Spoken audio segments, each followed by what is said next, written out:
play the music and get the program started this evening. Welcome. Hi, Facebook. Hi, YouTube.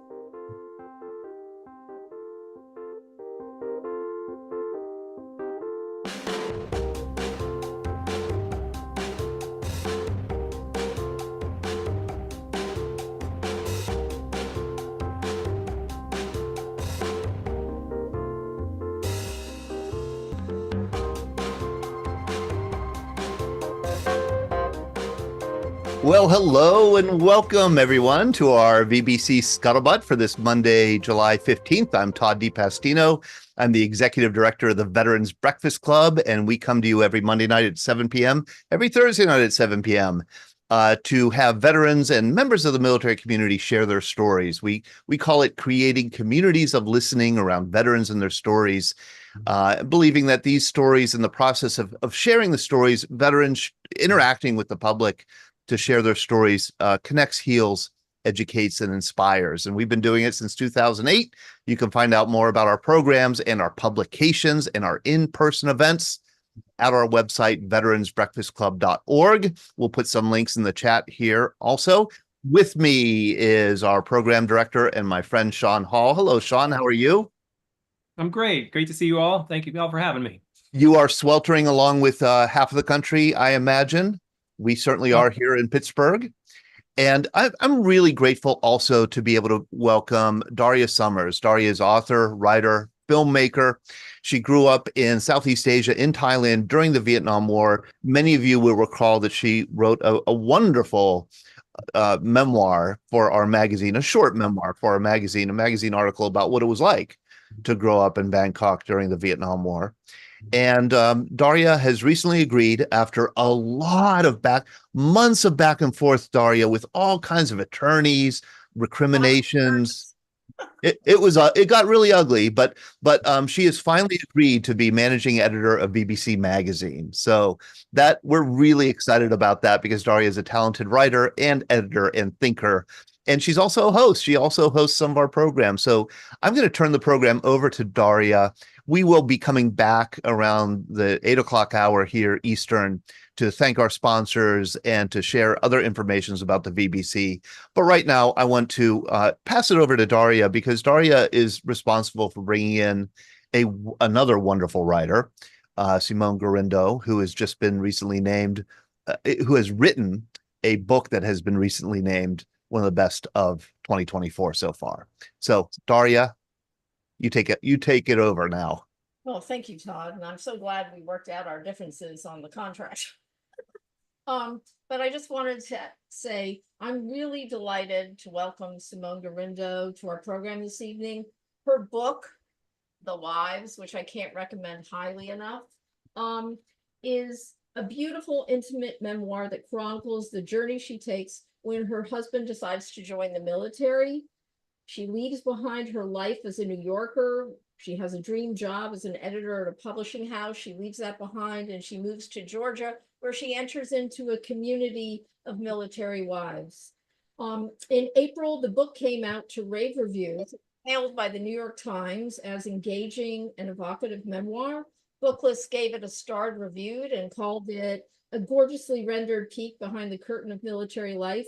And as Todd mentioned, Amazon recently listed it as one of the best books of 2024 so far. And I am 100% confident that it will remain on that list by the end of the year. Okay, Daria, I'm going to interrupt you. Yeah. We are getting some comments that is very hard to hear you. So Okay. what we're going to do is I'm going to have you go down to audio, that audio button in the bottom left of your screen. Okay. And we're going to test. You'll see 4 from the bottom is test speaker and microphone. Yes. And if you click that, well, I'm just doing that right. I'm testing my microphone. It's registering. Okay. So or I can just unplug and go normal as I've been in the past. Why don't you unplug and go normal? Let's see if that is better.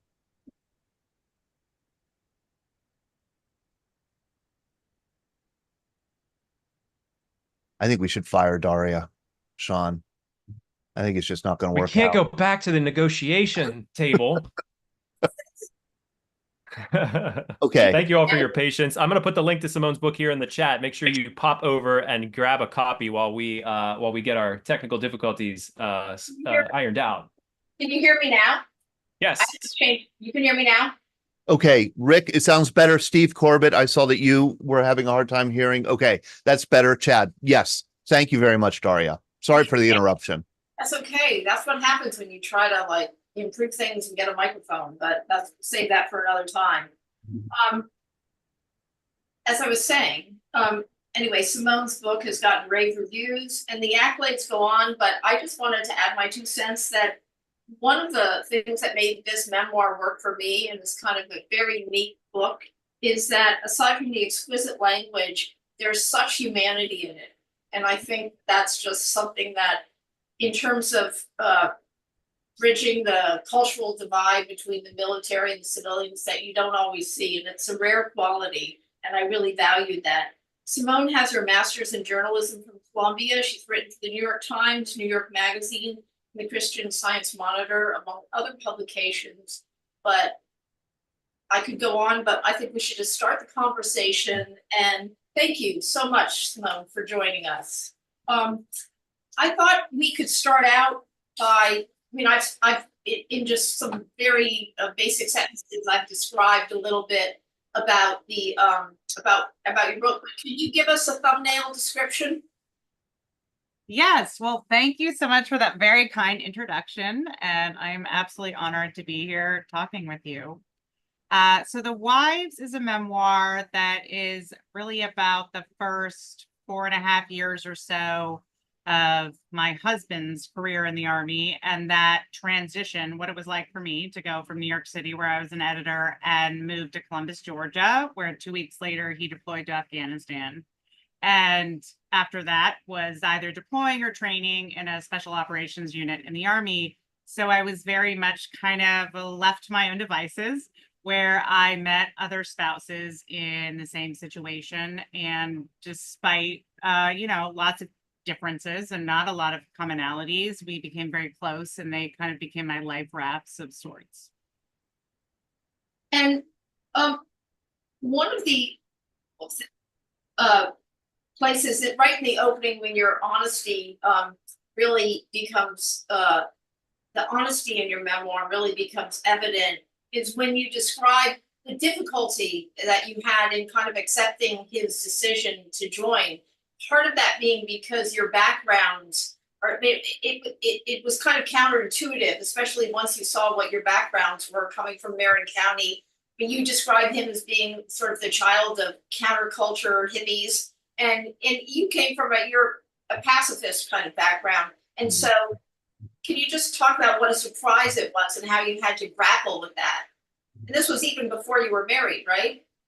Yes. So yes, the first, 8 years of his life or so, he grew up on a commune, basically a hippie commune is one way to put it. And so he definitely was from counterculture. And I grew up very much on Vietnam protest songs. And, if there was an anti-war march during my college years, I was there. So when we got together and moved in together, I was 23. And just about a couple weeks after we moved in together, we were out on a walk, and he said, sometimes I think about joining the military. It seemed very casual to me. And I said, I would leave you. And it just came out of my mouth. And I was sort of half joking, but came out much more fiercely than I intended. I don't know if I had any intention. It truly just came out. And he is usually the kind of person who always had a retort, and he just went silent and didn't say anything about it for the next 2 years, to my recollection. And then I just started seeing these recruitment pamphlets, show up on his desk, and he had these like very exacting regimens of, this many push-ups in this time, this many miles in this amount of time. And I was like, are you still thinking about this? And he said, yes, I can't stop thinking about this. So after a time, I really kind of realized this was a conviction, or what you might say was a calling. And I eventually got on board after a huge amount of reluctance because so much of the way I had been raised, it was not a life I imagined for myself. And I did a lot of research, as any writer or journalist would do, and read a lot of books. I reported actually on women veterans during and after graduate school. But there's really like books, you can do all the reading in the world and all the reporting in the world, and that is just not the same as living the life. And so when I got to Columbus, Georgia, it was a very shocking transition in all the ways you might imagine. Wow. And I urge Simone goes into wonderful detail about this in the book. And I feel, again, you have a way of writing that just makes me feel I'm just right along reliving all of this with you. And so it has a lot of meaning. There's a pivotal scene in the opening of the book. It's like, so you move from New York and you're in Georgia and you're living off base in this little red brick house, and not long after you moved there, because Andrew, I guess he had been in training for a year prior to your moving down. In December of 2012, I think he deploys to Afghanistan. Yeah, good memory. Yeah. Yes. But there are two things that happen in this scene that are so wonderful, and I don't want to give away all the wonderful things that happen in the book, but I do want to start out with these because for anyone who reads the book, if you read it by the end, they just accrue in meaning. But there's a gift he gives you before he goes. Tell me about that. So yes, it's early December, and it's our first Christmas together as a married couple, because we got married 9 days before he left for boot camp. And we are going to miss the real Christmas, so we had a fake Christmas in early December. And his gift to me, which was in this back bedroom in our new house. So we'd moved from this 400 square foot apartment in Harlem to a 3-bedroom house that felt like a mansion in Georgia. Was a desk that he bought at Walmart and put together, and it was made of particle board, and it was really basic. It was just black. I don't even think I had one tiny drawer in the middle. And it was beautiful though, because it was very much this kind of way of saying, I know that you just gave up your career. In a way, I certainly had quit my job as an editor. I know you had been living this life where you were an editor and a writer and a journalist, and I want to at least give you this desk to show that this move in life doesn't mean that you're leaving that behind, because I think he also really wanted to see it as this opportunity for me to write, and it really was. And he's much more of like a half glass full kind of person, and I was kind of like, I didn't want to see it as an opportunity, but it was so meaningful to me at the time that he was thinking about that in like all of the stress and tumult of getting ready to leave for a deployment, that he was saying, like, I know I'm leaving. I know this is hard, but I hope that like this feels in some way like a gift of time. Like I want you to use this to write. It was a recognition of who I was, because I think there was this real danger, and it did happen to some extent, of like a loss of self and identity. That's well put. Yes. And then you go and go with him to the drop off point. You say goodbye, but then there's another wife of someone who's in Andrew's unit, right? And you're driving back with her, and you just have this moment, and I feel like that's the moment when the beginning of the wives, the story actually opens up, and that journey begins. Can you just describe that? Is it the moment where she hands me the tissue? Well, yeah, just you're in the car, and it's about crying and who cries in front of each other and why. Right. So we had driven to drop off together. None of us, I mean, they knew each other. The men had been through training together, but we didn't know each other at all. And we drove home together. And when I got into the car, she handed me a tissue, and it was only then that I realized I was crying. Like I had tears on my face, but I did not realize I was actively crying, because I felt very kind of paralyzed and frozen in that moment, I remember.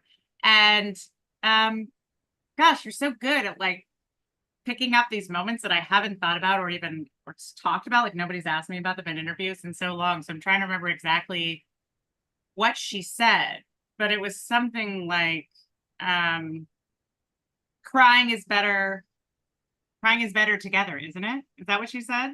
Right. And then she says, and I'm gonna cry more when I get home. Right, but she's like, but I'm definitely gonna need to cry alone when I get home. Like, don't get this wrong. We're not gonna go home and cry together.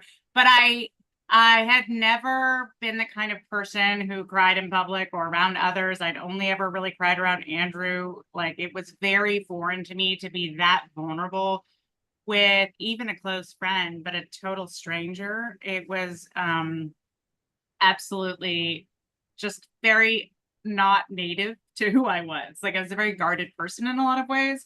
And I think the combination of Rachel, who's very much not a guarded person, who wears her like heart and all of her emotions on her sleeve, with like that pressurized situation that we were in, is kind of representative of the way relationships, like not just among troops and service members, but among their families, are so like quick. The intimacy is so fast.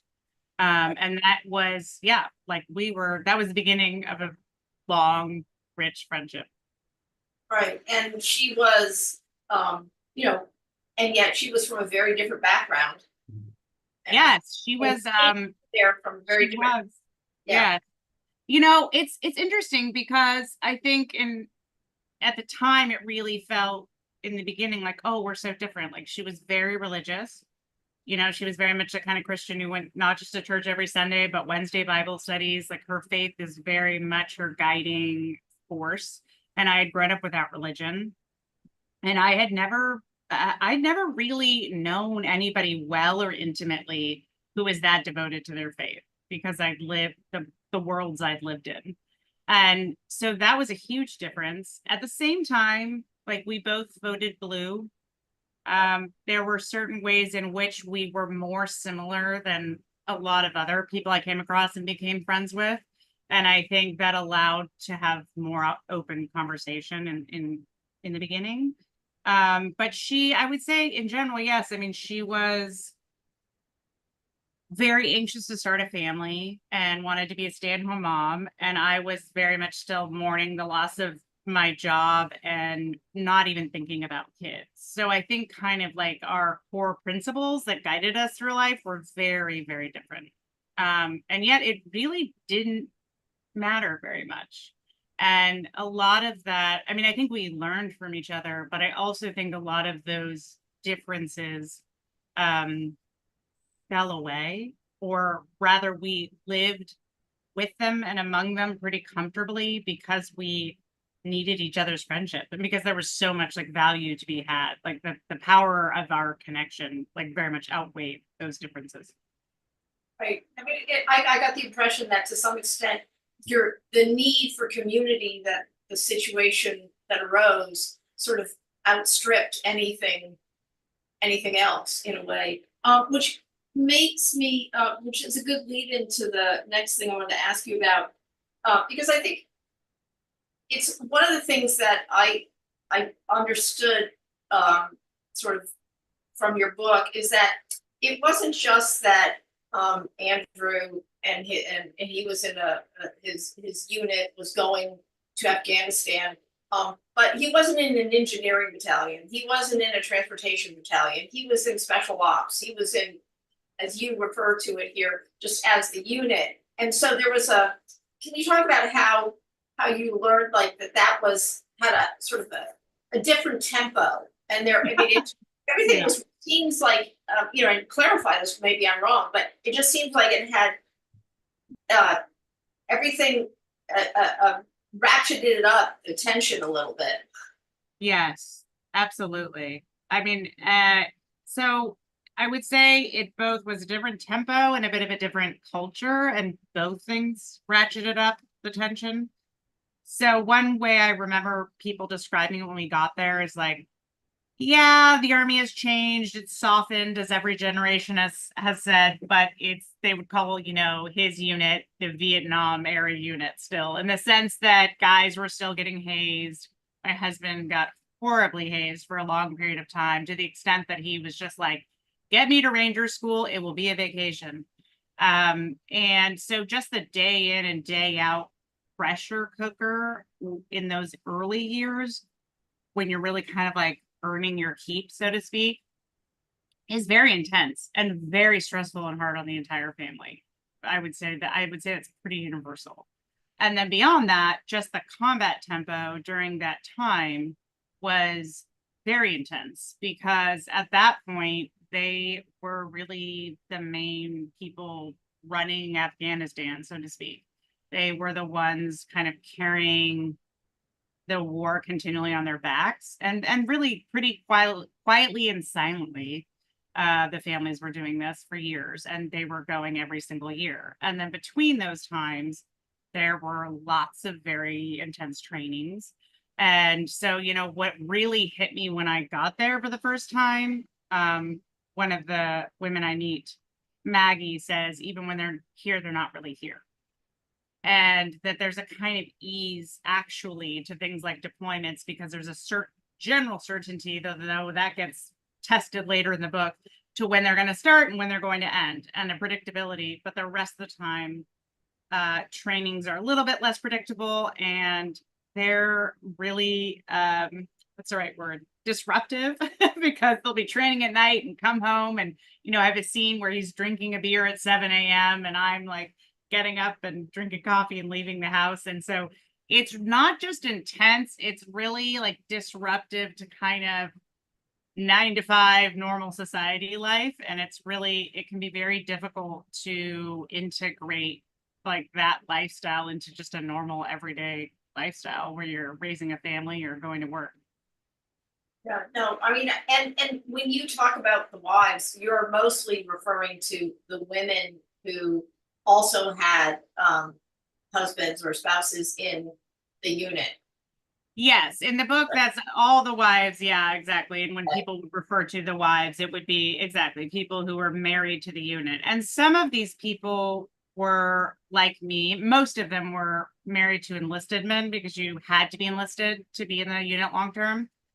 But there were some who were married to officers who kind of come in and out of the unit, essentially. And it was always kind of validating to hear from them. I still hear this, where these women are married to men who are very ambitious. Like, they want to be generals. That's the direction they're headed in. So they've been through not exactly Army light, like they've been through some hard stuff, and they're always like, I don't know how you do this. Like, for years upon years. Like, I just did this for 2 years, and my family is utterly exhausted. So it's like it is a real marathon for sure. Take on a lot. And you do well, actually I'm going to skip ahead because that kind of leads me into this point.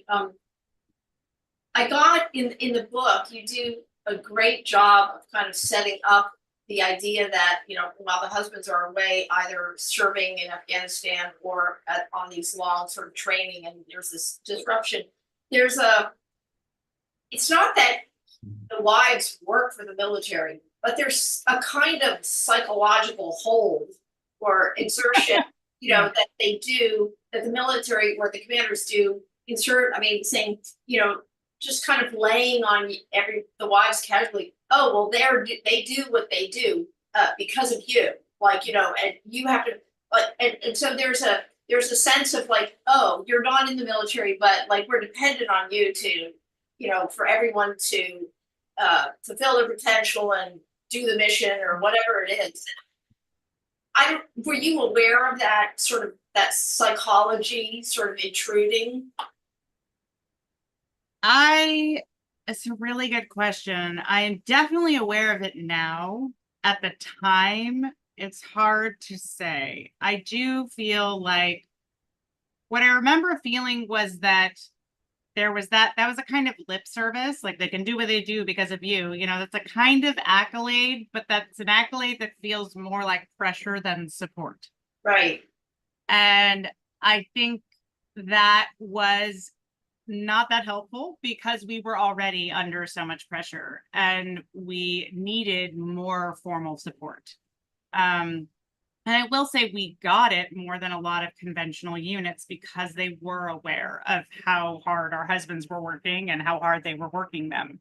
But at the same time, there was this expectation, and I did talk about this during one of the deployments in the book, that really like our support system at the end of the day was to our left and to our right. You know, it's like what you would say to service members, basically. It's like they are the people you are in the trenches with. Like, don't come to us unless you're really like in the hospital and about to, you know, broke.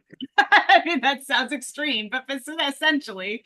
And so I think, yeah, I was aware of that pressure and then also of just the kind of messaging that, you know, there's a scene again later in the book where they had been through a really long and rough deployment. And they had told us, they gathered us together in a briefing to kind of let us know when they were finally coming home. And during that, they gave us very express advice on kind of how to conduct our marriages when our husband came home, and to basically to not expect anything of them for at least 2 weeks is what they said. And they always talked about reintegration. I want to give them credit for that. I think that the Army is always trying.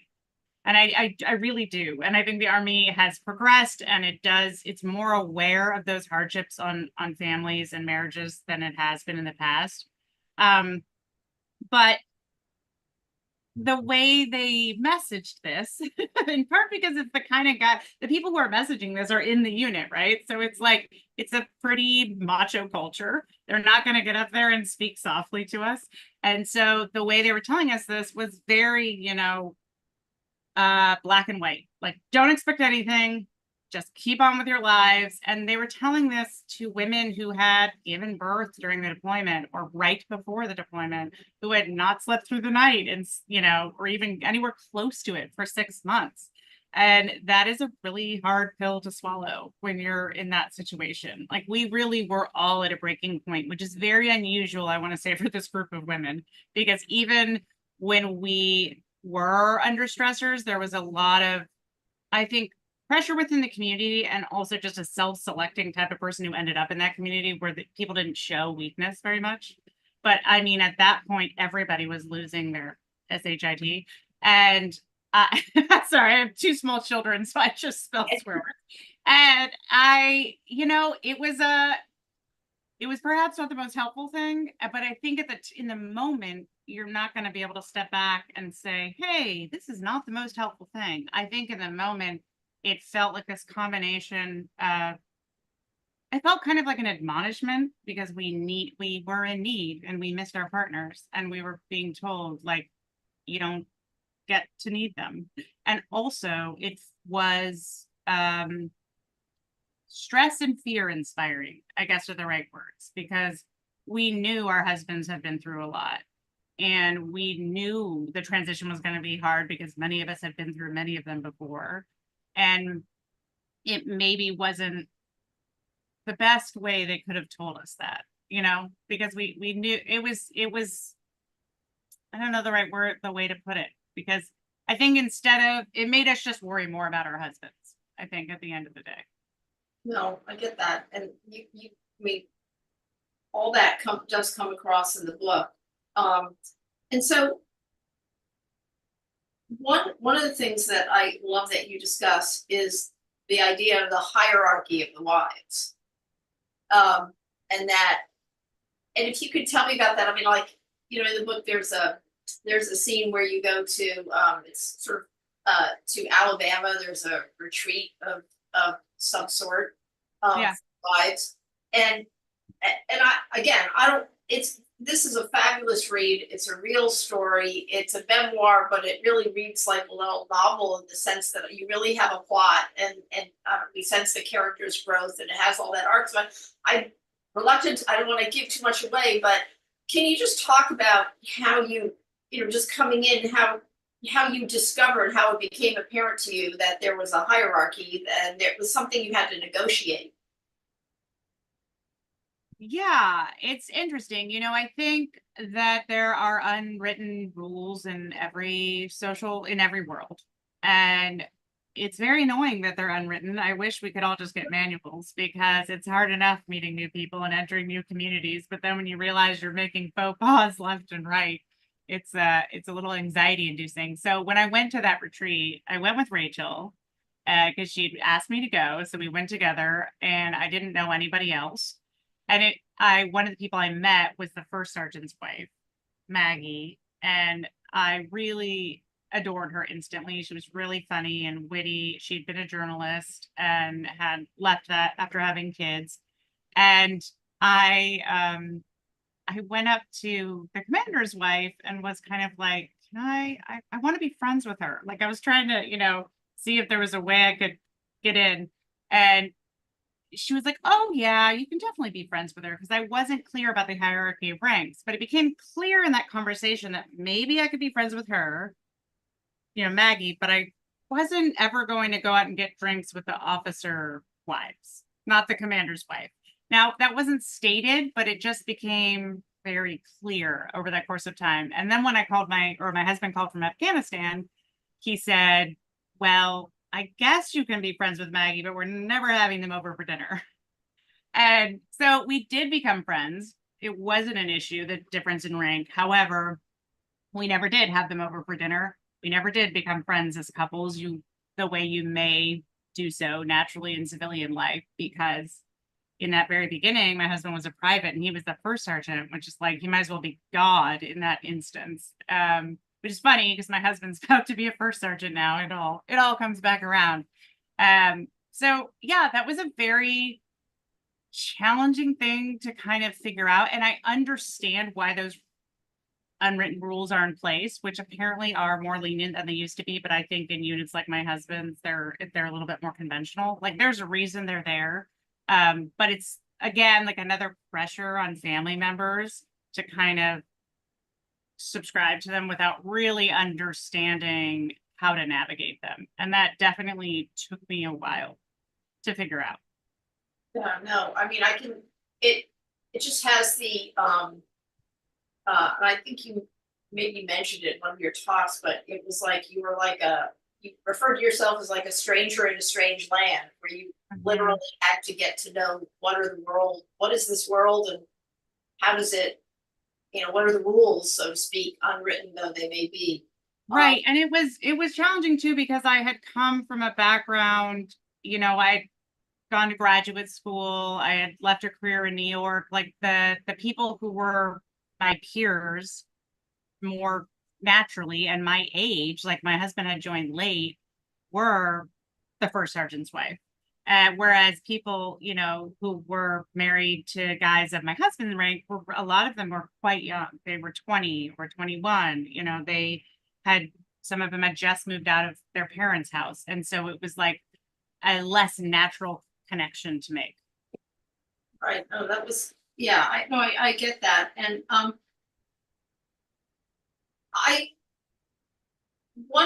just the way the book is structured, and just and sort of not pitched, but the arc of it is like, you leave New York, your childhood in Marin County, you come to New York, you're in this, through graduate school, and you're having this kind of literary career, and so then you find yourself in Georgia, this sort of complete, which is, I mean, you're still who you are, but you assume this other identity as a quote unquote military wife. It's just, it goes with the territory. But you talk about also there was it was kind of like a culture shock. There was a bit of culture shock. And one of the ways you describe that in the book is just, unlike California, unlike New York, Georgia has very different gun laws. Yeah. And there's there's a different there's a very particular experience that you have in the book where that becomes apparent when you're at someone's house. And they right. just, can you talk a little bit about that and sort of like your relationship with guns? Because I think that's something that everybody, is just because of the moment we're in, and everybody thinks about that. And it's a challenge for everyone, and people can have different views. Yeah, it definitely, I mean, in so many ways, my husband joining this unit and moving to the South just challenged every inherited belief I had, which was very good for me because I was who I was, but it was also, I see the book as kind of a coming of age story because I was also figuring out who I was. And I think I had leaned on all these inherited beliefs without really without really examining them until that moment. And now I was 28, kind of about to become the person I would become really as an adult, and encountering things like guns that gave me a lot of discomfort and on a very visceral level. And I had to examine that because they were everywhere I went and I needed to get comfortable with them. And eventually I decided I needed to learn how to use them. But the first experience I had with them was, we visited Andrew's team leader's house, and that was in Alabama because we were right on the border of Alabama. So a lot of people lived there. And in that county, you could shoot in your backyard just freely. Like in Columbus, you couldn't do that, but there you could. And I just remember they were shooting at the ground at these old, like deflated Kevlar vests, and they were just drinking and chewing tobacco and telling stories, which is kind of what one of the main pastimes was. And I realized that one of the guys was shooting out, between the trees. And I looked at, the team leader's wife and said, I don't, is that safe? I knew so little that I was like, maybe that's okay. These guys are shooting experts, but it doesn't seem okay because there's other homes in this subdivision. And she's like, they're shooting at the ground. And I was like, not anymore. And she went to the door and yelled at them, and they put the gun down. And that was that. But that was the beginning of me trying to navigate something that was very uncomfortable for me because I had grown up very much in an anti-gun home. And the only guns I remember ever seeing, I had a friend whose dad was a cop, and I remember opening up a chest in one of their offices and it was just full of handguns. And I was like, whoa, I closed it. But I mean, I think that there's so much, if you are not familiar with guns, like if you didn't grow up with them, I think they carry like so much baggage and so much history and so much symbolism that they become I don't know, like more powerful than they even are, if that makes sense. Like they carry a lot of complex meaning. And I think that is true for people who also grow up with them. And that's something that I came to see when I would listen to these guys talk, is that people who'd grown up hunting with their father, like they would go hunting boar or deer or that kind of thing, like getting their first rifle was a rite of passage, and they were really meaningful parts of their lives and their childhoods. And that was something I kind of made room for in my understanding of guns. At the same time, when I asked Andrew, was that safe what he did, shooting into the trees, he said, no, that was stupid. And I said something really stupid like, oh, but he's a good shot. And Andrew said the kind of bullets, the kind of gun that could go through those trees. And I realized then, like, oh, I need to go to a shooting range. I need to understand gun itself is like such a broad word.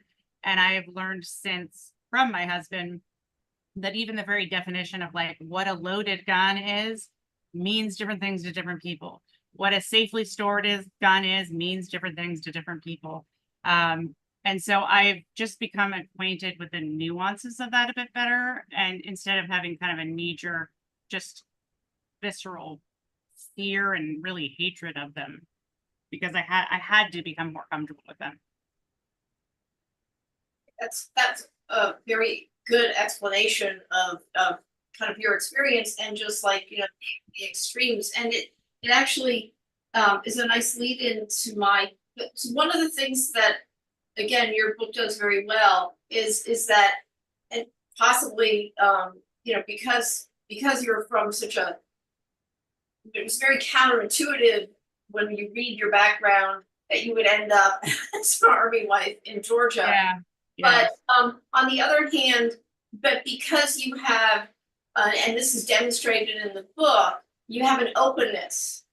You're not you're not closed off, even though it may seem that that world is so separate that you come from, and then the one that you entered. But because you as an individual are so open, I think whoever reads this book, you're able, whether you're whatever culture, part of the culture you're coming from, it's easy to experience what you experience, whether it's new or whether it's just through your eyes. And so it was just there's a sense of the outside world. And I was wondering, when you were living, for those years that you lived in Columbus, I mean, did this other world that was going on, whether it was in New York or California, did it seem like a faraway place? I mean, did you feel that you were divided in that sense? And I'll just caveat by saying, I know you did writing and you had your friends and your contacts, but I was just wondering how that felt, and if that other, that sense of the outside or the other, people who weren't part of that, Yes. if the wives felt that. Oh, that's interesting. I absolutely felt more and more alienated the longer I was there from my previous community. If that's kind of what you're getting at. Like, I do remember, either going online and looking at pictures of people, in Brooklyn out to dinner, and just feeling like that was like another planet I had once lived on. I'm hearing some interference. Do you guys hear it? I don't know what that is. Yes, I definitely hear it. I definitely hear it, and we're working on it. Okay, it's better. I mean, it sounds better now, but I don't think it's on my end. So, and then now I'm looking at you, but not Daria. Just Right. Okay, there you go. That's how you switch. So, I swear. okay, yeah, now it's back. It's somehow coming over here, but it if others can hear it, if others don't hear it, I can talk through it, in the audience anyway. But anyhow, so now I'm trying to remember where we were. Oh, yes. So I remember feeling increasingly alienated, and I think there were a lot of reasons. Just my everyday life looked very different, but I also think there's just certain kind of unique, or not even unique, but life-changing experiences one has. For instance, not unique at all, having a child that can sometimes really separate you from a friend group or from a close friend, because it's such a monumental, life-changing experience. It's almost impossible to communicate it. And I think there were ways in which I really failed to communicate to my old friends what I was going through, and the ways that Andrew was changing and the ways I was changing. And I didn't know how to talk about it with anyone outside of the community. And it wasn't even that I necessarily talked about it at length with people within the community, but there was a way that we could understand each other without words, because we were so often going through the same things. And sometimes they were things like getting news of a mass casualty overseas that was the worst the unit had seen in a decade. And there were no words. I mean, there were no sufficient words in that moment. And so you could just be wordlessly together. And I remember writing several people an email about that when that happened. And some people wrote back from New York, but a lot of people never even responded. And I think it's because it just felt similarly like another planet, like a far away happening, even though I was a real person who had intimately once been in their lives. It just it couldn't, somehow I could not communicate to them the significance of it. And I think that is often something that soldiers feel, that I remember Andrew coming home from a deployment in Syria, and we went out on a date, we got childcare, went out on a date, and he was so angry by the end of the date, he started crying, which I have seen him do only a few times. And he just couldn't even be in a bar. We went and got a beer, and we left, and he just said, people, everyone around us was, I don't know, complaining about their meal wasn't hot, or I I can't remember all the things, but he was so angry and so frustrated. Like, he's like, people don't understand how special it is what we have, especially because he'd been in Syria, which was like such a difficult, such a painfully, I think the most painful place he'd ever been in terms of his interactions with children and like what the population was going through there. And so that is a more extreme version than I think anything I have experienced. But I also think there's a similar, I don't know, it's hard to explain. There's a similar silence around our experience and a similar lack of curiosity in the civilian world that I think leads us to feel and believe you wouldn't understand, you wouldn't care anyway. And so we don't share. And I think that includes families and soldiers. And I also think that is fed a little bit by the military itself, because even though we do love telling stories and exchanging stories, there is also a real culture of silence in the military. And I've seen that just writing this book. You know, some military spouses, many have written to me to say, like, I feel so validated and like less alone, and this feels like you've written my experience. But I've also seen other military spouses say, you know, she's just whining and you suck it up and this is what you sign up for. And you know, that is a real strong attitude in the military. And so also I think if we start to communicate some of the darker stuff we go through, there's this fear that we will present as weak, and then that is not who we are as a community. We are a strong and tough and resilient community, and don't represent us in any other way, which is challenging because like we are a strong and tough and resilient community. Like these are the toughest people I've ever known in my entire life. But that doesn't mean that we don't have struggles, and that doesn't mean that, I mean, to become tough and strong and resilient, it means you go through a lot of shit. That's how we got this way. So which is really like why I'm so happy organizations like yours exist, because it's like these stories very much need to be told and heard and shared. And I think there's a lot more commonality in the everyday struggles we do have among civilians and military than we really realize. And now I'm getting off my soapbox. I just answered that question by kind of getting on a soapbox there. We like your soapbox. Yeah. And I would say I'm in good company here.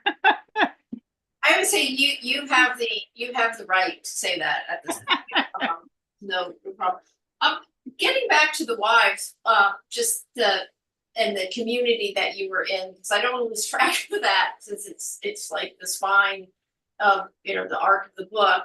One of the things I was struck by, and I'm sure people in the audience from different, whether they were soldiers or wives, have some sense of this, but to some degree, but how there were all these kind of networks, whether it was the red message or as you said, the mass casualty, or the Facebook page where you could go on and see what had happened to who, and then even the who was your caller. Mm-hmm. And don't forget the Ranger School Angel, the retired father who told us all the families where to go during Ranger School to see their loved ones. So many informal networks. Absolutely. And that, like, all the stories that you weave in and out, it just, to me, it really, that's where I really understood a phrase that you had, that you put in later, where the fear, there's a fear that you take on, and you might not even know, but you take on, whether it's, it may be the fear that your soldier has, your husband has, but there's a fear that sort of occupies the space inside you for this time. And I was just wondering, at what point did you realize, like, you talk about, like, when you realized that was something that was now living with you? Because those are like fearful moments when you get a call. Right, that they're sort of ever present. I mean, I think the first time I realized it was that first deployment, in that I understood that it wasn't going to be something that came and went. That I think I say, you know, there was this new compartment in my heart, and that's just sort of where that new fear lived all the time. And I think that it's a primal fear that we all carry around, but I think there's a lot that we have in our everyday lives that allows us to sort of ignore it as much as possible. And in the book, what I tried to show was that I kind of became, later in the book, in the second deployment, really became hijacked by it. And it became a source of genuine anxiety that took over my life, for a lot of different reasons. But I since have become much better at navigating it. And I think I do think there's been a kind of evolution of my relationship with that fear. Like, the fear itself hasn't changed. The threat hasn't changed, that my husband could die in combat, or that he could die jumping out of a plane at night, or any of the ways people in his unit die. And he talks about how it is this sort of, even beyond those things, we are very, I don't know if they're comfortable with death in a way that I think is somewhat uncommon in American society, because it is so common even outside of combat. Like the amount of suicides we've experienced as a community, the number of deaths in training, but also just these are adventurous guys. So, you know, last week somebody died from a rock climbing accident. Last year there was a motorcycle accident. I mean, it is even when they are not deploying, these things are happening. There are drunk driving accidents. There are just a lot of funerals. And I think it forces you to sort of like look head on at that fear. And I think in the beginning, I couldn't. Like, it was so terrifying to me that I tried to just stow it under a bed, and it became a source of anxiety. And I think you really eventually have to become, to whatever extent you can, a little bit comfortable with it, which means talking to your spouse about what they want at their funeral, or it means, you know, or really what they want for their family if they die, like, which are conversations we should all have, but are just scary to have. I think, you know, it becomes something you really have to look at head on, is the only way I can put it, which I think has made me like a stronger, wholer person. But there are absolutely moments where I feel very weak in the face of it, the way we all feel weak in the face of death. And I always feel immensely comforted if doing a deployment, you know, as he's moved up to staff in different positions where he's mostly not in harm's way too much. You know, you always want those certainties. But in addition to really the death aspect, I think there's so much uncertainty, not just in his job, but in the world. And his job has everything to do with the world, you know, that you also have to kind of accept uncertainty in general on like a global scale to kind of walk through your days. I mean, that's how it's been for me to a certain extent, which sounds really like a lofty thing, but it's just the reality. I think that's well put, and as you say, it's like is the reality. Right. But just, there's one thing I want to ask you about too, that's on a slightly lighter note. Yeah, that's been there. I was really amazed at the scene at the military ball. Oh yeah, that was so fun. I don't know how many other, like, I know we have lots of veterans in the audience, and I don't know how many others would know about this or something similar, but please tell that story. The whole thing? Oh gosh. Well, just like you're at the ball and what happens? Right. So there's these unit balls generally it's every 2 years, and everybody gets dressed up like it's prom, and you know, it's a big deal. People are getting their dresses like months ahead of time. And there is the serving of the grog, which is kind of the central ceremony. And I think maybe every branch of the military has some version of this. I think it might have started with the Navy and every unit within. So it's very, very common. But I guess what you put in is dependent on your unit. So at that particular ball, there was a backdrop and they were showing old pictures of all the conflicts his unit had been involved in since World War II.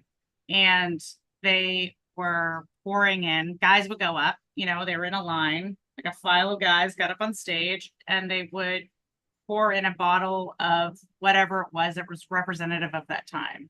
I think trying to remember them all, but I do remember that including the alcohols, in addition to the alcohols, there was also sand from Iraq. And I didn't include this, but I later learned that there was a fake snake that was put in there. I don't remember what country that was from. A what? Could you repeat that, please? There was a fake snake, like a fake, just, yeah, it wasn't real. So, and there was, God, what else was there? The sand is the main thing I remember, but they're hazardous. Somebody just wrote in the chat, grog bowls are hazardous. They're absolutely disgusting. They should not be drank. It was horrifying, everything that was in there. I know at a later ball too, my husband, like he was one of the guys who did it and he had to add goat's milk to the bowl. So can you imagine you're drinking like tequila and Budweiser and goat's milk and sand and yeah. So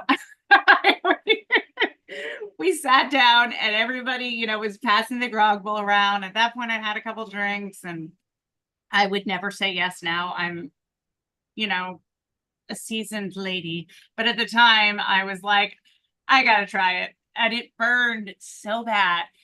But I think what I was seeking in that moment that I talk about is this kind of like validation because, you know, his team leader at the time, like gave me a pat on the back and he was like, you're an amazing wife. You know, it was like the closest I was going to get to being like one of the guys because I was always on some level when I was younger, before I had kids, like kind of envious of what they had, which is this really ironclad camaraderie. And I had closeness with the wives, but it wasn't the same ease or that unspoken, like I would die for you. You know, I don't even like you, but I'd die for you. Like it's kind of one of the things Andrew would say sometimes. It's like, you can hate a guy, but it's like that knowledge that that person would like lay down their life for you is so meaningful that you trust this group of people like beyond anything else. And so I was always envious of that. And I was kind of like trying to get in on it. And that was a moment where I felt, you know, validated and led into the group.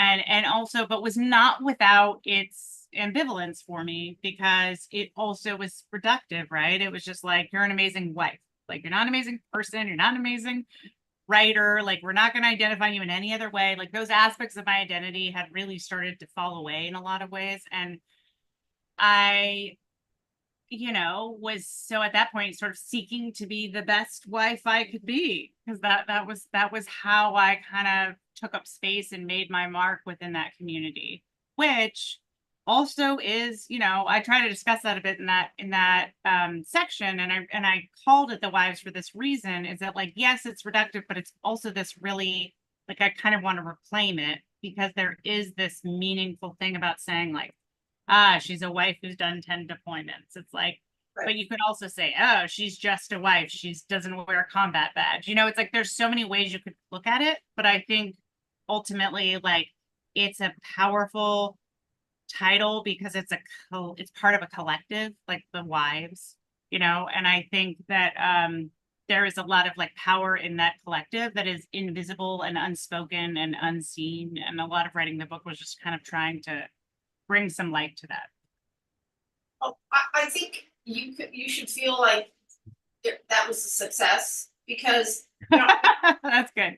No, but because I honestly, I just say this, you know, and I've worked with and written about like female veterans and also, you know, men who served in Iraq and come back, and you know, so I've done a lot of that. But you know, I'm always very aware of, you know, I know the past couple of first ladies have really been advocates for military families. Yeah, you know, and that there's not enough attention. But I will say that, you know, and it's something you see on, like you see on social media, or it's a headline here or there. But one of the things that your book does, it's like, well, what's behind that? Mm.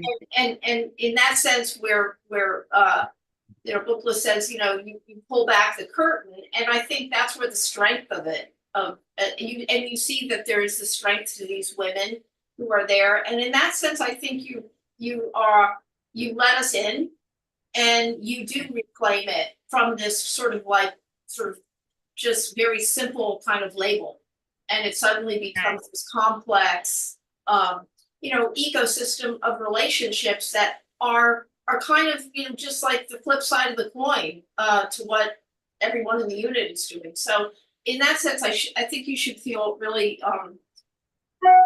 yeah, you succeeded. And what I have just 2 more questions before we want to open it up. Sure. And I just want to let everyone know, there's a wonderful narrative plot, and there's so many other stories in this book, and you're not getting to all of them, which is a good thing, because it's just a wonderful read. But at the start of part 3 of the book, you use the Sebastian Junger quote, Mm-hmm. and it's a very powerful quote. And I was just wondering if you could just maybe elaborate a little bit what your thinking was behind that. And it's part of it. He says Sebastian Junger was a filmmaker who made Restrepo, and he wrote the book called The War, which is just both very powerful pieces of art and literature. But he wrote, "Combat isn't where you might die, though that may happen. It is where you find out if you want to live." Can you tell us why you use that quote? Yes. Is that the whole quote? No, there's more, but and I could read. Do you mind reading the whole quote? Okay. Because the whole thing, it's important to know the whole quote. Absolutely. I will remind you of that. So prepared, but I have to find part 3. I can find it too. I have a copy. What right page here. is it on? Because I can read it. Here we go. "Combat isn't where you might die, though that does happen. It's where you find out whether you get to keep on living. Don't estimate the power of that revelation. Don't underestimate the things young men will wager in order to play that game one more time." And when I read the quote, I mean, there's just this sense of, you know, it was connected to something that you had written about, in my mind anyway, about, you know, when and it's also describes this particular situation of all the deployments to Afghanistan and Iraq, which were just multiple. People went on, as you know, 5, 10, 11, 12 deployments, and there was a kind of an addiction. Are you addicted to that? Yes. Yes, and that is why I chose that quote in particular, because I think that is what he was getting at. That is not, I think we have a little bit of this victim hero complex when we talk about soldiers. You know, they're either victims that were, you know, used as cannon fodder, or they're heroes that we, you know, pay tribute to. I mean, when in reality, they are just human beings, and some of them are taken advantage of, and some of them do heroic things, and some of them are very drawn to combat and become addicted to it without question. And I think in units like the Special Operations Unit, like you'll notice if you read about KIAs and their special operations, and they'll say something like, he deployed 17 times in his, you know, and that is not uncommon. I mean, I've met people who've deployed 20 times, and you'll see in the comments, like, this is not okay. We're making these guys deploy 20 times. And I agree, it's not okay. I don't think anybody should be deploying 20 times. At the same time, that is what they signed up. Like, they want that.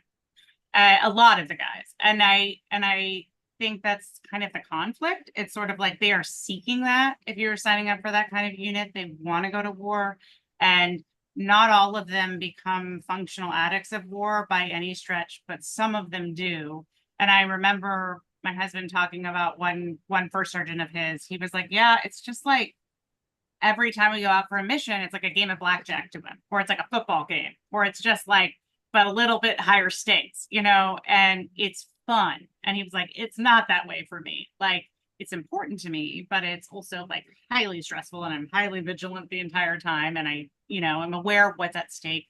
So I think people who are risk seeking just tend to end up in this world. And in some ways, it might be a healthier outlet than like what they might be doing otherwise. Like for a lot of the guys are like, yeah, I'd be dead or in jail if I wasn't doing this. And that's probably true. So it's sort of like this horrible say, but pick your poison a little bit. On the other hand, like I feel like what I captured a little bit in the book here, and that's why I use this quote, because that was right at the beginning of, they were about to deploy. They hadn't deployed in a while, and they were like itching, and they were going a little crazy. And a lot of the spouses were going crazy too, because they were like, get him out of here. Like he's usually he's gone more than this, and he gets to do his thing, and then he comes back, you know, like that. I also wanted to show that too, that not everyone's, you know, weeping in the closet when their spouse leaves. Like sometimes they're literally pushing them out the door in this world. And so I was trying to kind of show like that hunger and like what is magnetic about war, which is very hard for me to show because I've never been, and I also don't have that impulse, and I have a lot of conflicted feelings about it. But what I did show in a scene, you know, in that section was going to his COF core deployment, which I forget, it's like something operational facility, but it's basically just where they're all getting ready. And I remember just feeling like the energy in the room was like nothing I'd ever felt. Like it was so alive. It was so electric. Like, and every little, you know, just exchange between the guys, it might just be like, oh, do you have some 550 cord? Or, oh, did you see the manifest? Or it could be really mundane what they were saying, but there was like all this unspoken stuff behind it. And I was pregnant, and it was hot, Georgia summer. And I was like, I want to come. I mean, that was like what I kind of was feeling. Like, I don't want to just be like a pregnant lady stuck in Georgia for the summer. This is going to suck. This is going to be boring. You get to do like the exciting thing, which is, you know, crazy. I know in some ways, because I've been raised like a pacifist and I was against him joining, but it's like, I could touch the edge of that draw. Like I could touch the periphery of it. And the way Andrew had tried to explain it to me early on, because I would be like, I don't want to do this. He just was like, I want to like, he wanted to see behind the curtain, like in terms of like, he loves geopolitics and all that. And he's like, I want to actually see what's going on. Like, I don't just want to read about it, but like, I also want to like live, I want to kind of push to the extremes. Like I want to see if I want to live or die. I mean, a little bit, he didn't put it that way, but like, I think that quote kind of exemplified what Andrew had a hard time finding the words for, and what I was constantly pushing to understand because it was so foreign to me. And so I was trying a little bit to show that appeal, and that like, and that what draws people to go back again and again, and that what makes these guys in special operations units kind of unique. I want to say though, that if I wrote a different book about guys hitting 40 and what their families look like now and what those guys look like now, is like, there's a lot of fallout after that. Like I've seen a lot of divorces. I've seen a lot of guys end up kicked out in rehabilitation programs for alcohol use. I have seen a lot of guys who get out and their family falls apart and they just end up as contractors because they don't know what else to do, but they feel really lost. Like there's a huge price, not that everyone pays, but that definitely some of these guys are paying. And I'm just really seeing that now as I get. Wow. Daria, would you mind if I interrupted for a station break? Oh, absolutely. Yeah, I just want to remind people this is the Veterans Breakfast Club. This is Scuttlebutt. We're having this fascinating conversation. I've been taking notes the whole time with Simone Gorrindo, author of The Wives of Memoir. We are sponsored by Tobacco-Free Adagio Health is one of our longest lasting sponsors, or they continue to sponsor our events in person and online. They are dedicated to preventing and reducing tobacco use. Simone, did you notice more than usual tobacco use in the military, among military families, than among civilians? Yes, I would say so. I did. Yes, and that's why Tobacco Free Adagio Health likes to sponsor Veterans Breakfast Club, because they know where the smokers are, the tobacco users are, I love and it. and they want to encourage veterans and military families to reduce their tobacco use, to quit if they can, and they want to educate people about the tobacco hazards and advocate for healthier places to live, work, and play. They have a wonderful quit line that can help you quit. 1-800-QUIT-NOW. It's called 1-800-QUIT-NOW. We also have UPMC for Life. They are our sponsor of our in-person and online events also.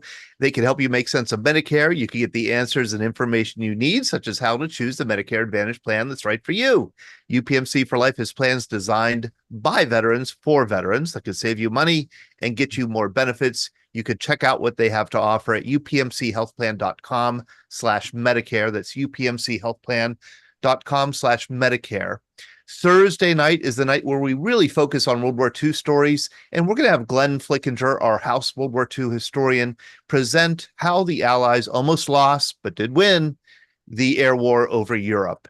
And this is in preparation for our trip to the airfields of England, our Masters of the Air Tour of England, which is coming up in September.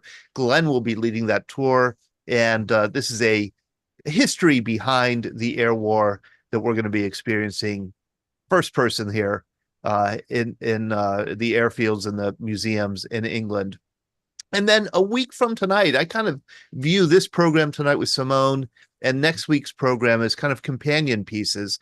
This is a program I've been wanting to do for a long, long time, but never quite had, I think, the language or the understanding to do it until Sean and I read Caro Sacciato's book, The Heart That Fed. And this is about his relationship. This is a graphic novel or nonfiction memoir of growing up with a Vietnam veteran father, and how kind of the traumas of war do get passed down through generations. We're also going to have Nadia Rupniak join us. She is a neuroscientist, and she also has a father who survived World War II in the Polish army, and has also noticed how kind of the traumas of war get passed down through generations and take different forms. So we're going to have this conversation with these two wonderful guests next week at this time. If you could join us, we'd love for you to do so.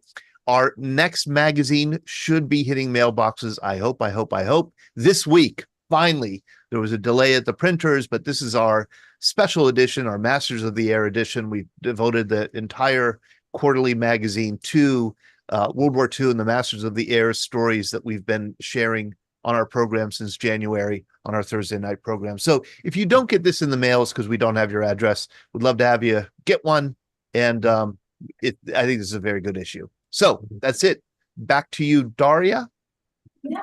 Well, I just thought maybe we're well we passed our hour, but I wanted to open it up for questions. Yeah, great idea. Please do.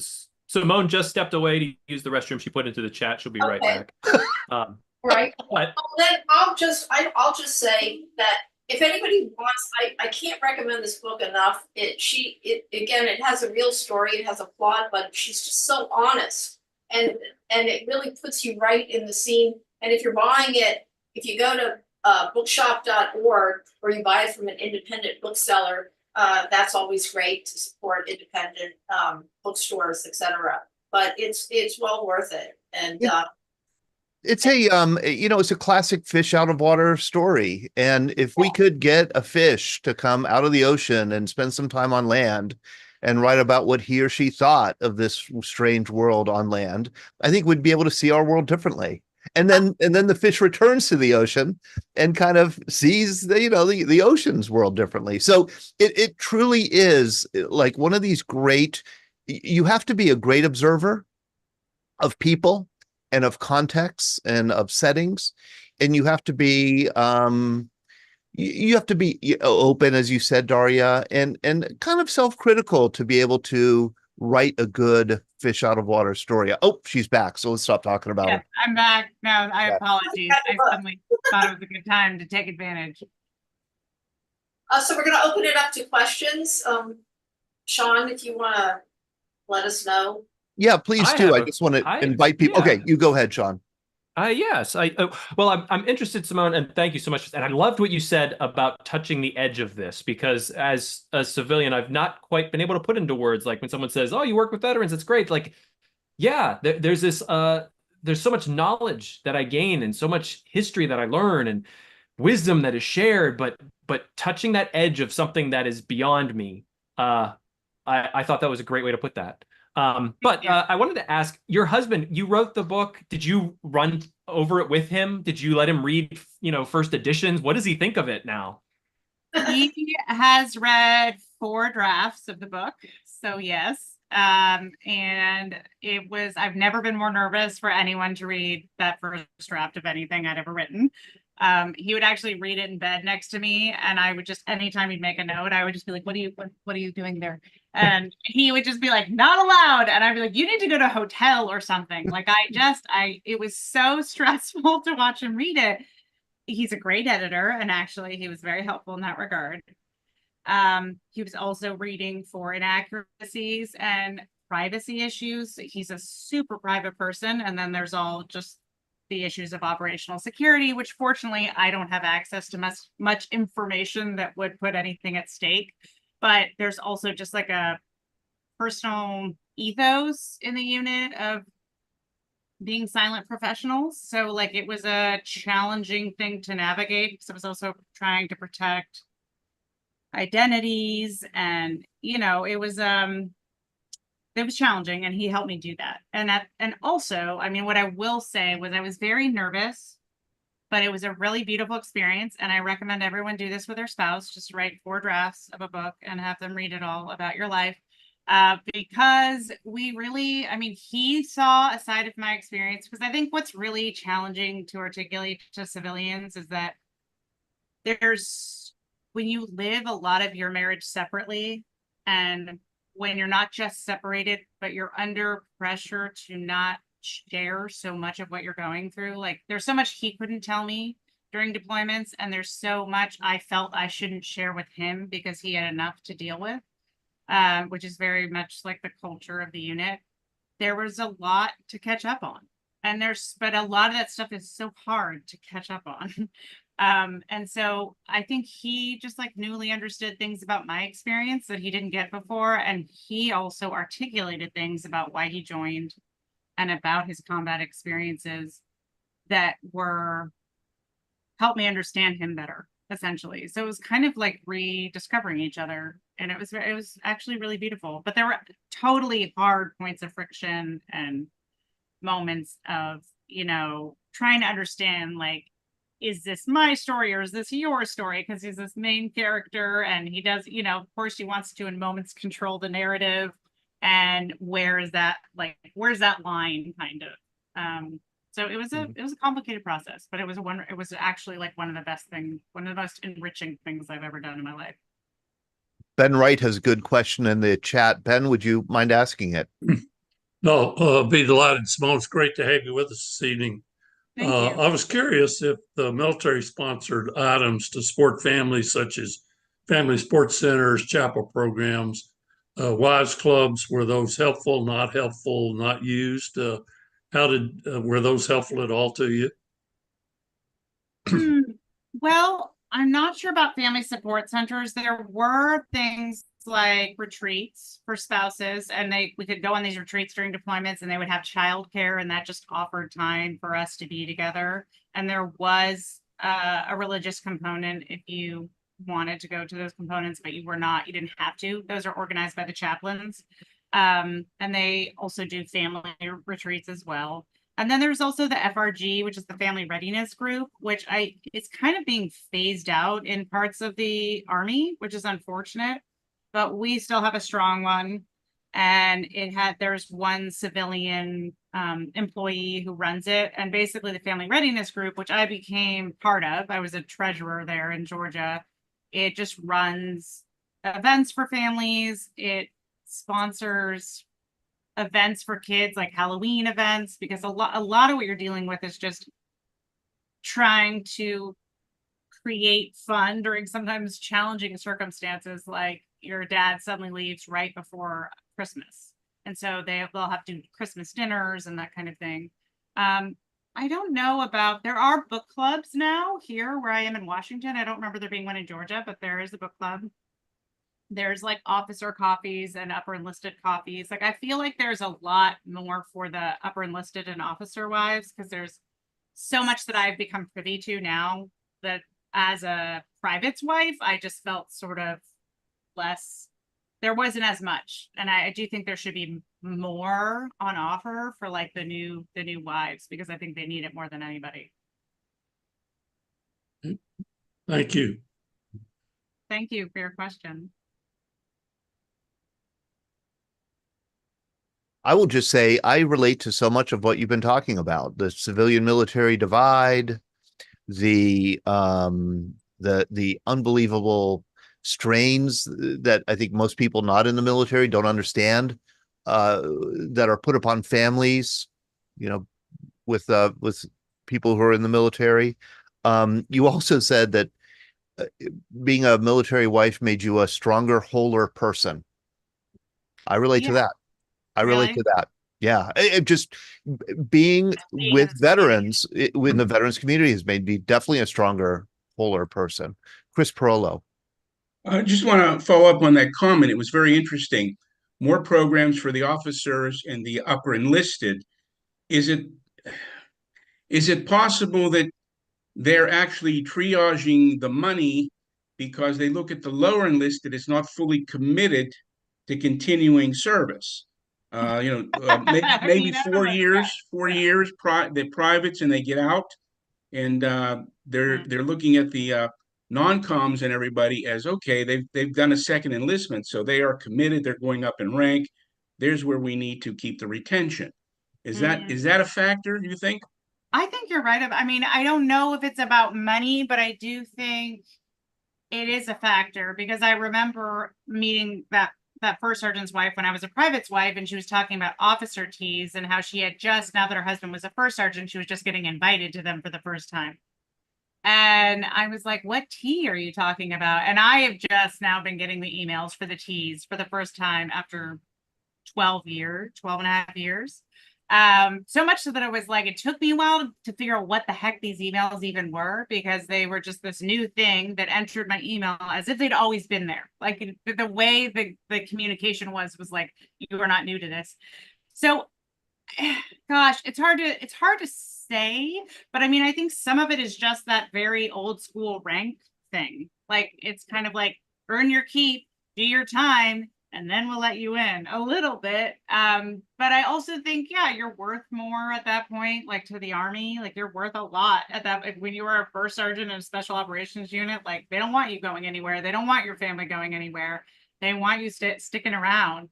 But that's a really interesting question that I haven't thought about very much. I also think some of it's just politics. Like there's stuff that community of spouses is going to talk about that I don't think they would feel comfortable talking about around private wives.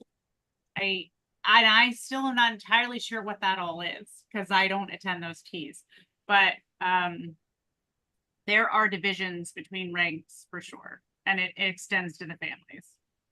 Simone, you may be interested to know that we have somebody here in the audience who deployed 80 years ago,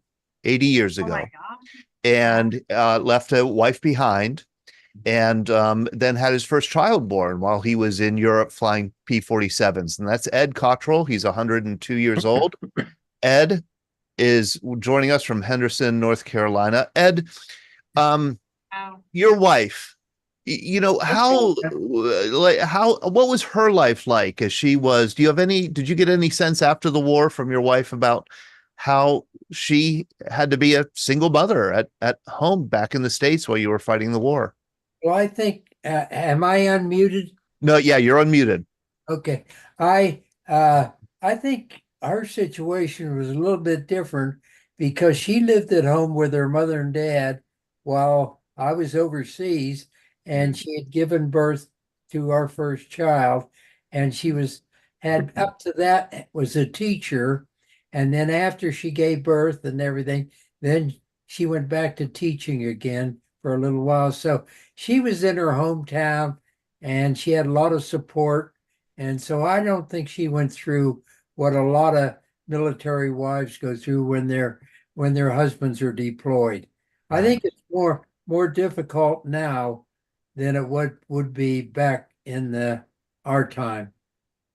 More difficult today than back then. I have that feeling. I've been listening to her story and how she talks about this time in the military, and it's completely different than it was back 80 years ago. Yeah. Yeah. So interesting. Brad Washabaugh. What did Thank you you, Ed. put? Sorry, I'm just curious because I'm going to have to tell my husband because I'm just very honored that you're here. Thank you. He flew P-47s. P-47s. He Okay. flew 65 missions. Ed Cottrell, you could look him up and read his story. He has quite so a honored. story. He is really one of our VIPs. We have Brad Washabaugh. Brad, you're also a VIP and a Marine Corps colonel. How are you, Brad? Good, thank you. Simone, thank you for being here tonight. Your story is so compelling and honest, and it tells a story that I don't think's been told in many ways and many times. So if you could go back in time and talk to yourself as that young private's wife, what would you tell her right now, based upon what you've learned? Love it. Coming up through all these years? What advice, what would you tell her? Well, thank you for your kind words, and that's a really good question. I think I would tell her, first and foremost, be easy on yourself and be easy on your husband and be easy on everyone you meet in this community, because you are all doing the best you can with what you got. I think I didn't fully understand that at the time, and I think one of the surprise gifts of writing the book was I had a lot of compassion for my younger self and for my husband and the ways we were just fumbling through those first years of marriage under a really kind of high pressure situation. So that's the first thing I would say. And then I think the second thing I would say is show up, like go to the FRG events, become a treasurer way before you did. Don't take 2 years to do that. Like get out there, go basically just like open your door and welcome people over your threshold. And when people invite you, like show up at those things, because I think like in any life, but especially in the military life, like community and friendship matters so much. And you can't really get that. You can't build that without showing up in times of both celebration and hardship. And that's really it is what I ended up learning by the end of my time in Georgia. But I wish I knew that the moment that I arrived. Yeah, I think you witnessed probably what the military is so great at, is bringing people from different backgrounds and philosophies and whatnot together, and somehow they make it work. So, deep down, there's nuggets about how we can apply these lessons, I think, today when we're so divided in so many ways. Yes. About taking a step back and trying to understand another person's perspective, not to make judgments, and to take, one day, one step, one friend, one event at a time without any preconceived notions. So maybe you should write a book. That was very eloquent. Very eloquent. 100% agree. And I do think that's one thing I really wanted to show with this book that was important to me, was that when I got to Georgia, what I did eventually learn was just in awe of, was that all these women had amazing community building skills. And I think that is an underrated skill and an underseen skill, but it is a really masterful, hard thing to do well. And military spouses do it like nobody's business. Like I just learned so much from just sitting back and watching in that community, and has changed my life. Like going forward, I think it's changed my family's life. Like I'm so much more intentional about building a community and being part of a community, and just aware of how important it is to be needed and also have people who show up when you need them. Thank you. Wonderful. Dave Seaver, how are you, Dave? Hey, I'm doing well. Wow, I don't even know where to start. I did kind of want to answer Ben's question, though, because my wife is the CEO of a company called Magellan Federal, and they do federal contracting. They provide services like military family life counselors, financial counseling, that kind of stuff. And they're on bases all over the world. So, you know, some of those services are out there. I don't know that they're everywhere, but they are out there. So, and Simone, yeah, this is great. Thank you. I wish my wife, she wasn't feeling good, so she went to bed. I wish she could have participated in this because, you know, I was a reservist my entire career, Air Force, 20 years, war on terror guy. You know, and because reservists come from all over, you know, we're not right there at the base or in close proximity all the time. So those services are kind of fleeting if they're at all. You know, there may be somebody who will put it out there, hey, if you need your lawn mowed, give me a call, that kind of stuff. But so it's a little rougher on the reserve side. I agree. I have a friend whose husband's in reserves and he's on his first 9-month deployment. They have a 5-year-old and the family's never been through that and they don't have any military community, and it's really hard. I think you guys, absolutely, it is the toughest on the families. Yeah, my kids were 9 and 7 on my first deployment, so grade schoolers. But quick empathy with your husband. Well, you talk about going out to the restaurant and he's getting a little wired up because people, I was in Bagram, Afghanistan, and you know, the kids outside the wire begging for food, and it just irritates the socks off of me to hear an American get close to lunchtime and say, I'm starving. I should laugh, but my husband would agree with you. Yeah. It was the kids in Syria. He was talking about how he would hand a bottle of water to a kid, and it was they were so grateful for a bottle of water, which was just like heart shattering to him. And he's not an easily heart shattered kind of guy, you know. And so, yeah, exactly. To hear that is maddening because you've seen things in the world that a lot of Americans are not privy to. Right. And then just quickly, I wanted to ask you, because how was communication with your husband when he was deployed? You know, because I remember going from 2 15-minute phone calls a week and all the emails you wanted, but the 15-minute phone calls were literally monitored by the comm squadron. And if you went past 15 minutes and 1 second, they cut you off. You know, my last deployment was in 21. We had Wi-Fi, I had my cell phone anytime I wanted to, but you know, there's kind of an evolution over time there. That's exactly my experience. And that's a really good question because I do think it has changed the quality of the experience for my family and for my marriage, because in the beginning, I could never contact him in any way. I just sort of had to wait and see. And if I missed a call, I missed a call, and he had to walk quite far, sometimes through a lot of snow, just to get to a place, to get to a phone. Then the phones were about to close, or they were all, you know, by the time he could get to the phone, he was like, the chow hall's going to close and I'm going to miss dinner. You know, it's just sometimes he would go really far lengths just to call me.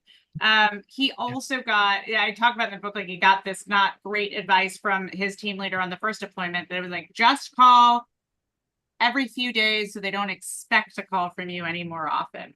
So the messaging was don't call too often, even if you can. We talked about that afterwards, and I said, you call me every chance you get.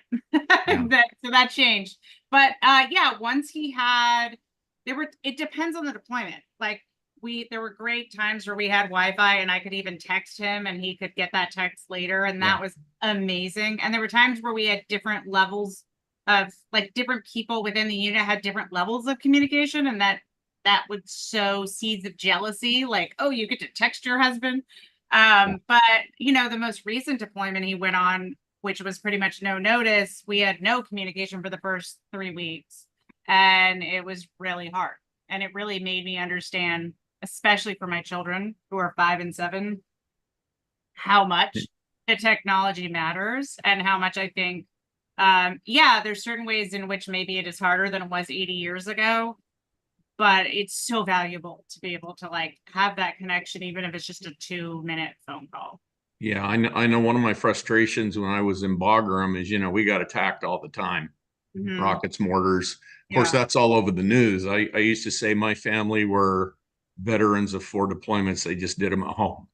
And one of the problems was, you know, so this had come across the news, and they would shut off all our communications. We weren't able to reach out and say, hey, I'm okay. Oh no. Yeah. You know, and it might be a day or two later until you could actually send out an email or get the phone call and say, hey, I'm okay. Yes, that would happen for us during attacks, and then also if somebody was wounded or killed, the communication would go black, and then we were all just kind of waiting for the other shoe to drop in the community. And I do remember some of the attacks. You know, there's always some informal kind of line of communication where people are texting and watching the news, and you have the people who don't watch the news, and the one you learn the people who do, and you know, so there's always lines of communication. Like that's always happening informally in the community. However, in reserves, I can imagine. Yeah, it's a little different, but you know, you're active duty when you're deployed, but yeah, it's, you know, you're all using the same communication system. So yeah. All right, I'll shut up and let other folks go. Well, thank you so Thank much. you. Thank you, Dave. That means a lot. Thank you. Bill Confer from Lidditz, PA, Vietnam helicopter pilot. You're going to have the last word tonight. How are you, Bill? Okay, just fine. Thank you. And Simone, thank you for coming and telling your story. It's sounds like a very interesting book. Although some of the first parts sound a little distressful because I think that when you first join the military, I found that I left my wife at home, and the family at home took care of her. And I think that was that's a big part of it. That first basic training and advanced training and everything is really, really difficult, and it is challenging for new people to get into that. Yeah. The family is really important, and I think that for the first, maybe the first year even, it would be important for the family to stay at home and with their family, if it's a strong family group, but phone calls, when you're talking about phone calls overseas, why, I don't know what that was. Vietnam, we didn't have those. We went down to the USO one time after 6 months deployment, and we got on a ham radio and called back to my wife and say, "Hi, honey, how you doing?" And over. And the guy on the West Coast that was receiving it would call back to Pennsylvania for me, and he would handle the over part. Phone calls were, one phone call is all I ever had when I was in Vietnam for the 12 months.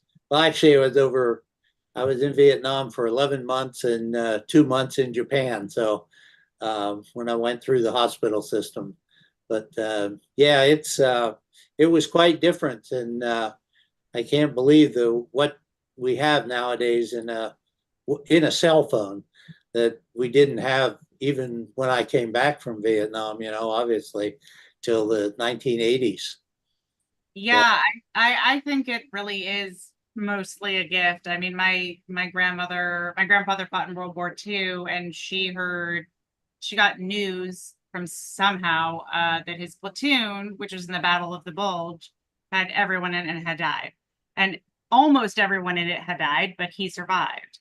But she didn't know that until she later got a letter from him like 2 weeks later. I mean, she spent some long period of time thinking her new husband was dead.